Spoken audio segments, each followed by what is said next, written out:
Hey everybody, going to do a quick instructional video here on broadhead assembly, getting the blades to fit into the ferrule correctly so that you get the arrow to spin true.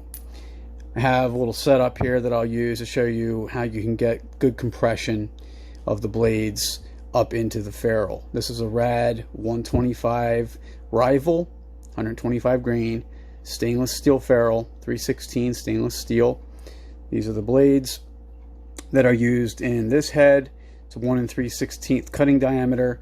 This blade type, this blade system is used also in other heads that they manufacture.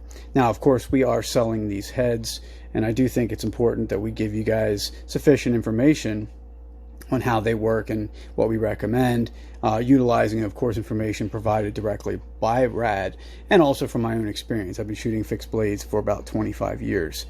So make sure that the channels in the ferrule are clear. There's not any kind of debris or anything in there. You could use the back of your blade to actually clear that out. If there was anything, you could check that, make sure that those slots are okay.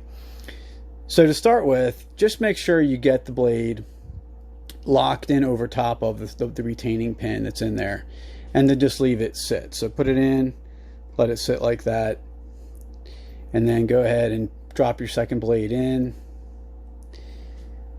Hold that in place with your bottom of your fingers, and of course being very careful all the time not to slice yourself up. These are extremely sharp blades, but accidents happen, so be prepared in the event that you would cut yourself. All right, so I have all three blades held in place. Not too tough to do. And then you have your little steel collar here that's going to fit over the base. Now, if you hold from the tip, the blades will stay where they need to, and you can just drop that collar right over the top. All right, so at this point, if you don't have your blades pressed all the way up into the ferrule, it's possible that you might not. They may not be pressed all the way in so that this collar is already sitting flush. I was talking to Brian at RAD, and he explained how they have about a 1 to 2 thousandths of an inch tolerance gap there where they want to encourage a compression fit. So the blade may actually sit back just a hair, and then the collar would compress down against that to get a very tight fit for the blades and to ensure that you're going to have a square and true spin on your head. All right, so let's put that on to the arrow. Now, we have to assume, of course, that your inserts are in correctly, that they're square. So that's a whole other process unto itself, but I am assuming that that's what you have, that you do have a properly fitting insert. All right, so this point here is where you're going to be able to apply more. You need to apply more pressure than you're going to be able to safely apply just by maybe trying to put your fingers around the blades carefully and turning the arrow with your hand. That's dangerous. So why don't we use this instead? We have a broadhead wrench, which is really just a piece of sheet metal that has the 3-blade configuration cut into it.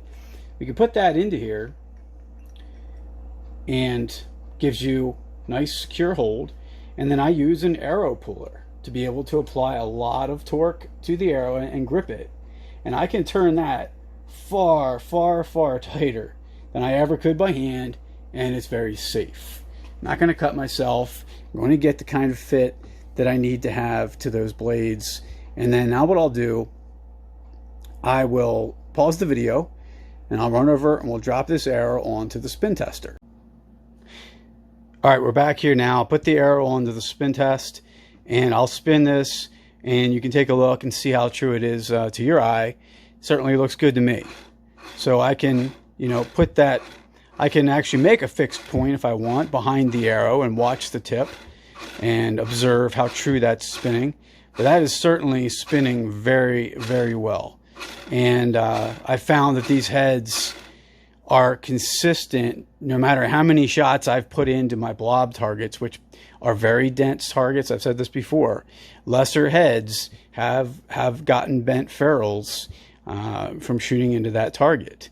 So I've been shooting this head a lot, and it is holding up extremely well. So that's basically what I would do for any type of fixed blade that has a collar type of system like this. And I think it works extremely well. You just have to make sure that you're able to turn the arrow shaft up against that ferrule tight enough to be able to force that compression fit blade into place. If you have a slight gap here between your blade and your collar, on even one of the blades or two of the blades, you aren't going to get this head to fit tightly, and you're not going to get it to spin true. All right.